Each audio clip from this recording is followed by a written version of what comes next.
अस्सलाम वालेकुम स्टूडेंट्स, क्या हाल है जी? कैसे हैं आप सब? उम्मीद करता हूँ आप सब खैरियत से होंगे। स्टूडेंट्स, मैं हूँ मोहम्मद इब्राहिम आपके चैनल डायमेंशनल फिज़िक्स से। और स्टूडेंट्स, आज हम डिस्कस करेंगे circular motion chapter number 5 of first year physics. Topic है जी हमारे पास मूवमेंट ऑफ इनर्शिया या रोटेशनल मास। बच्चों, जिस तरह से हम लीनियर मोशन में, ट्रांसलेटरी मोशन में इनर्शिया पढ़ते हैं, ठीक है, इनर्शिया क्या था? Due to mass, the property of a body due to which it resists in state of rest or uniform motion। किसी भी मटेरियल की बॉडी की वो प्रॉपर्टी जिसकी वजह से वो अपनी रेस्ट या मोशन की स्टेट को बरकरार रखता था, वो हम उसे क्या कहते थे? इनर्शिया, या सादा लफ्ज़ों में लीनियर मास। आज है बच्चों रोटेशनल मास, या हम कहते हैं मूवमेंट ऑफ इनर्शिया। इनर्शिया की मूवमेंट, इनर्शिया की रोटेशन। ओके हो गया जी। तो आज हमारे पास मास जो है वो रोटेट कर रहा है, एंगुलर मोशन परफॉर्म कर रहा है। तो उस एंगुलर मोशन की वजह से जो इसका मास है, अब वो लीनियर मास नहीं है, वो रोटेशनल मास है, या बच्चों से कहते हैं movement of inertia. Linear motion में m से मास को लिखते थे, एंगुलर मोशन में I से मास को लिखते हैं, और I होता है मोमेंट ऑफ इनर्शिया, जो कि बराबर होता है mr²।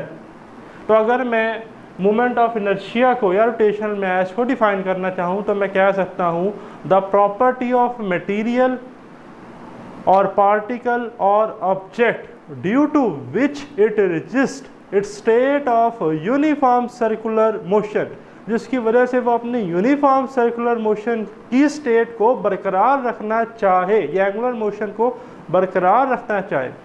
ठीक है, मैथमेटिकल भी हमारे पास इसकी डेफिनेशन है। हम इसे आपकी बुक में डिफाइन किया गया है, the product of mass of a particle और object and square of radial distance are from the axis of rotation, I is equal to M R square से भी हम लिखते हैं। तो डिफाइन कैसे करते हैं जी? रोटेशनल मास या मूवमेंट ऑफ इनर्शिया को आई से लिखते हैं, the product of mass of a particle and square of radial distance, या आप कह सकते हैं perpendicular distance. Axis of rotation से परपेंडिकुलर डिस्टेंस बनेगा from the axis of rotation. Okay जी। तो मैथमेटिकली कैसे लिख लेते हैं? I is equal to M R square, I is equal to M R square. I is the moment of inertia, angular mass, m is the linear mass, are is the radial distance, और radial distance का square है। तो formula याद रखना है, I is equal to M R square. बच्चों, it is a scalar quantity. Moment of inertia mass भी scalar था, एंगुलर मास या रोटेशनल मास आप कह सकते हैं, ये भी क्या है? स्केलर। टेंसर्स की बात कर ली जाए तो मैंने सेकंड चैप्टर में आपको फिजिकल क्वांटिटीज़ में टेंसर के बारे में भी कुछ बताया था कि टेंसर जो रैंक 0 के होते हैं वो स्केलर होते हैं, और रैंक 1 के वेक्टर। तो मोमेंट ऑफ इनर्शिया जो है ये टेंसर है रैंक 0 का, पेपर में MCQ आ सकता है। अब इसका ऐसा यूनिट क्या है? भाई सिंपल है, मास का यूनिट kg और r मीटर में होता है तो मीटर स्क्वायर। तो मोमेंट ऑफ इनर्शिया का यूनिट क्या है? kg metre square. इसकी डायमेंशन कैसे आएगी? It dimension is ml square t0। kg की जगह m, मीटर की जगह l, तो ml square t0 in term of square bracket. Okay जी। अब थोड़ी इसकी डिटेल बात कर लेते हैं, एक्सप्लेनेशन की, ये फार्मूला बना कैसे, इसकी डेरिवेशन की। सो कंसीडर अ पार्टिकल और object of mass m that attached to a massless rod and it rotate about frictionless pivot point O। ठीक है जी, बात को ज़रा गौर से समझना है। क्या कहा मैंने? कि हमारे पास एक जो है पार्टिकल या ऑब्जेक्ट है जिसका मास क्या है? m, लेकिन वो एक ऐसे रॉड के साथ अटैच है जो मैसलेस है, और उसको हम रोटेट कर रहे हैं frictionless pivot point. Pivot point वो पॉइंट जिसमें से एक्सिस ऑफ रोटेशन पास हो रहा होता है, ठीक है, जिस पर बॉडी रोटेट करती है, फ्रिक्शनलेस है, यानी कि फ्रिक्शन को हमने निगलेक्ट किया हुआ है। ओके, तो आगे देखें, let system be in XY plane, a force F acts on the mass. अब ये सारा सिनेरियो आपको इस डायग्राम में बच्चों समझ आएगा। सपोज कर लें जी ये XY प्लेन है और इसके परपेंडिकुलर है Z एक्सिस। Z एक्सिस हमारा जो है वो एक्सिस ऑफ रोटेशन है, और उसके ये परपेंडिकुलर है हमारा प्लेन XY प्लेन। अब इस पर ये वो ऑब्जेक्ट है जिसका मास है m, और ये एक रॉड है, ठीक है जी, ये क्या है? रॉड, जिसके साथ ये कनेक्ट है, लेकिन ये मासलेस रॉड है। ठीक है, अब अगर हम इस खाली मास की मोशन को डिस्कस करेंगे तो वो सर्कुलर मोशन होगी, बट अगर हमने कहा ये मैसलेस रॉड है और हम इस पूरे की क्या करेंगे, मोशन को एक साथ डिस्कस करेंगे, रॉड और मैस की इकट्ठी, तो ये एंगुलर मोशन होगी। बात समझ रहे हैं? ये सारा मैं इससे प्रीवियस वीडियो लेक्चर में डिटेल में बता चुका हूँ। तो अगर ये इस मैस के ऊपर हम क्या लगाएं, बाहर से एक्सटर्नल फोर्स लगाएं, ठीक है, जब हम बाहर से एक्सटर्नल फोर्स लगाएंगे तो इस मैस में रोटेशन प्रोड्यूस होगी, इसमें एंगुलर एक्सेलरेशन आएगी, ठीक है।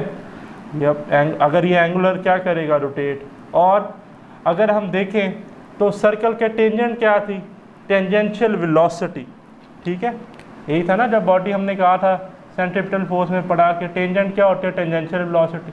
तो जब वेलोसिटी में चेंज आएगी तो वेलोसिटी में चेंज आने की वजह से लीनियर एक्सेलरेशन प्रोड्यूस होगी, जिसे हम ए कहते हैं। तो हम लिख सकते हैं F is equal to M A by using Newton second law. जब हमने इस बेस पर फोर्स लगाई तो इस पर एक्सेलरेशन प्रोड्यूस हुई, F is equal to M A.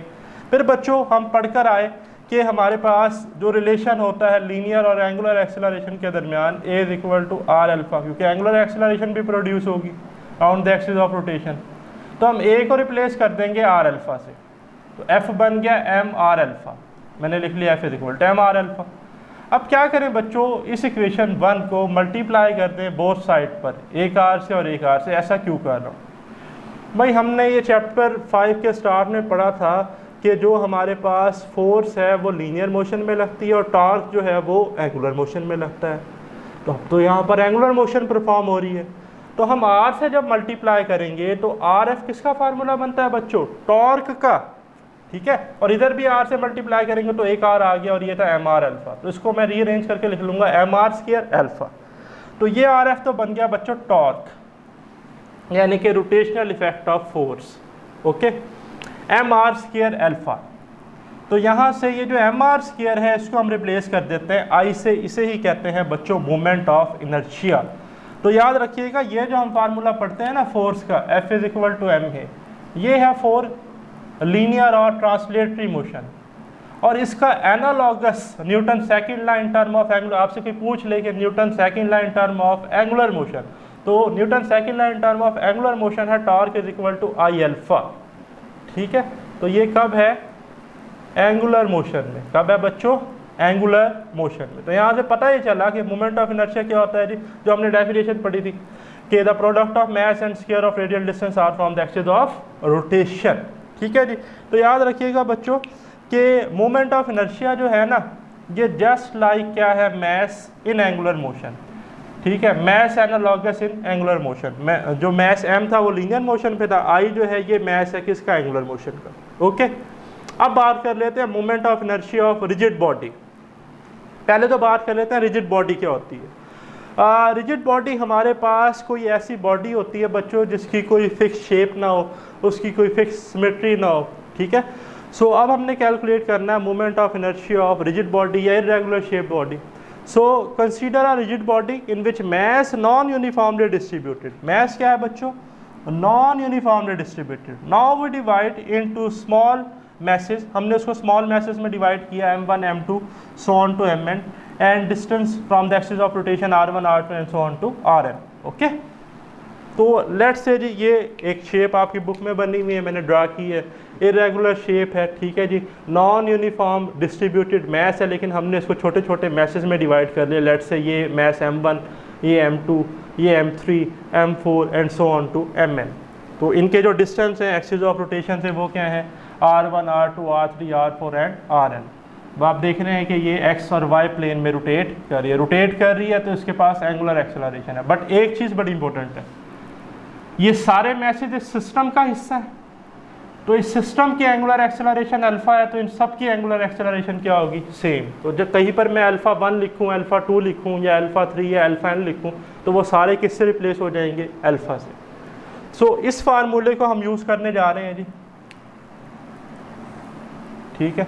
Torque is equal to M R square alpha. First mass का टॉर्क क्या आएगा, torque 1 is equal to m1 r1 square alpha 1। इसी तरह सेकंड का लिख लेंगे torque 2 is equal to m2 r2 square alpha 2, so on to torque n is equal to mn rn square alpha n। सबको जमा करेंगे तो रिजिड बॉडी का हमारे पास टॉर्क आ जाएगा। तो टोटल टॉर्क क्या होगा, m1 r1 square plus m2 r2 square plus m3 r3 square and so on to mn rn square. अब आप सोच रहे होंगे भाई सबके अल्फाज कहाँ गए। तो शुरू में बात बताई कि alpha 1 is equal to alpha 2 is equal to alpha 3 is equal to alpha is equal to alpha n। तो सारे अल्फ़ा थे 1 2 3 वाले ये एक जनरल अल्फ़ा से रिप्लेस हो गए। तो ये एंड में अल्फ़ा मैंने लिख लिया सबसे कॉमन लेकर। ओके, तो इन सब को अगर मैं समेशन अप्लाई करूं तो टोटल टॉर्क बनता है summation i1 to n mi ri square alpha. तो ये जो हमारे पास है ना students, i is equal to summation i n mi ri square, इसे हम कहते हैं angular mass of a rigid body या moment of inertia of a rigid body. Okay जी, अब आपकी बुक में एक साइड टेबल है, साइड इन्फॉर्मेशन है, उसमें कुछ MCQs है, पेपर में बहुत दफ़ा पूछे जाते हैं और ये टॉपिक है ही मेनली शॉर्ट क्वेश्चन और MCQs के लिए। तो आपने इसको अच्छे से समझना है, शॉर्ट और MCQs के लिए अच्छे से प्रिपेयर करना है। लॉन्ग भी आ सकता है बट शॉर्ट और MCQs के लिए बहुत फेवरेट है। अब बात कर लेते हैं moment of inertia thin rod. तो बुक में वो लिखता है कि जी थिन रॉड का जो मोमेंट ऑफ इनर्शिया है जिसकी लेंथ L है वो होता है 1/12 ml स्क्वायर। इसी तरह मोमेंट ऑफ इनर्शिया स्फीयर का होता है 2/5 mr स्क्वायर। ये अगर आपको याद हो जाए तो बहुत अच्छी बात है, ठीक है। और मोमेंट ऑफ इनर्शिया हुप या रिंग का कितना होता है mr स्क्वायर। इसी तरह मोमेंट ऑफ इनर्शिया डिस्क का कितना होता है बच्चों, ये आगे हमने यूज़ भी करने हैं। एंगुलर वेलोसिटीज़ कैलकुलेट करेंगे या लीनियर वेलोसिटीज़ कैलकुलेट करेंगे या एंगुलर काइनेटिक एनर्जी कैलकुलेट करेंगे, तो ये सारे हमारे काम वहाँ पर आएंगे, ठीक है। तो डिस्क का होता है 1/2 mr स्क्वायर। और ये एक्स्ट्रा इन्फॉर्मेशन है बुक मैंने लिखी हुई, इसे आप नोट कर लें।